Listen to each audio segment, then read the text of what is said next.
বর্ণমালা চর্চা, সংরক্ষণের উদ্যোগ, নিজেদের ভাষার প্রতি অনাগ্রহ আর বাংলা ও ইংরেজি ভাষার প্রতি অতিরিক্ত গুরুত্ব দেওয়ায় হারিয়ে যাচ্ছে চাকমা জনগোষ্ঠীর নিজস্ব ভাষা। অন্যদিকে কয়েকটি ক্ষুদ্র নৃগোষ্ঠীর ভাষায় প্রাথমিক পর্যায়ে পাঠদানের মধ্য দিয়ে ভাষাকে টিকিয়ে রাখার কাজ করছে প্রাথমিক শিক্ষা বিভাগ। 2011 সালের আদমশুমারি অনুযায়ী দেশের চাকমা জনগোষ্ঠীর সংখ্যা 4,44,000।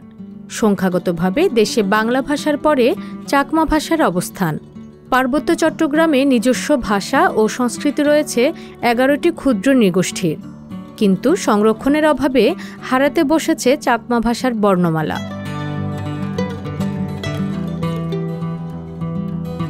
2017 সালে প্রথম পর্যায়ে এই 5টি ভাষার পাঠদানের বই বিতরণ করা হলেও এই ভাষায় প্রশিক্ষিত শিক্ষক না থাকায় ক্ষুদ্র নৃগোষ্ঠীর শিশুদের মাতৃভাষায় শিক্ষা কার্যক্রম পুরোপুরি কাজে আসছে না।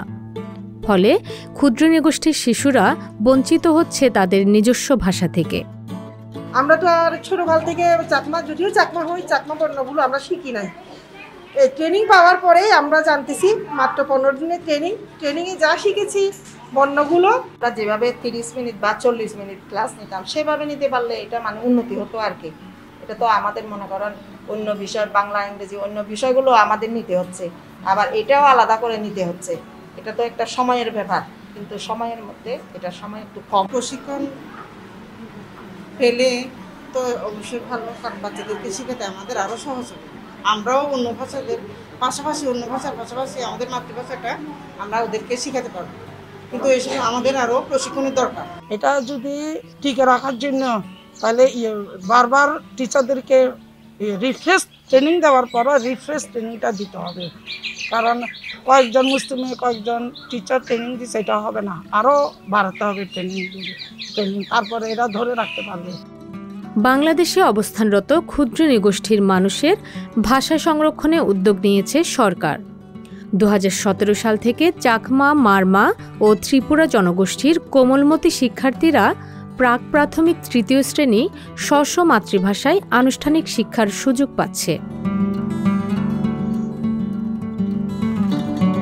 প্রাক প্রাথমিক থেকে 3য় শ্রেণী পর্যন্ত ক্ষুদ্র নৃগোষ্ঠীর শিক্ষার্থীরা মাতৃভাষায় পড়ালেখার সুযোগ পাওয়ার কথা থাকলেও শিক্ষকদের প্রশিক্ষণের অভাব, শ্রেণীকক্ষ ও শিক্ষক সংকট, শিক্ষা কার্যক্রম মূল্যায়ন সহ নানা প্রতিবন্ধকতাই রয়েছে।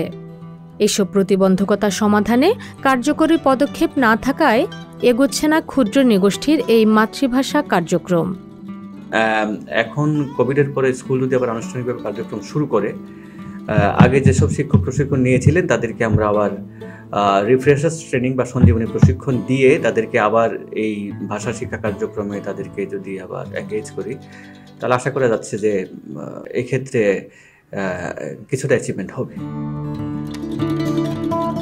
রুমি প্রভা, সংবাদ প্রকাশ।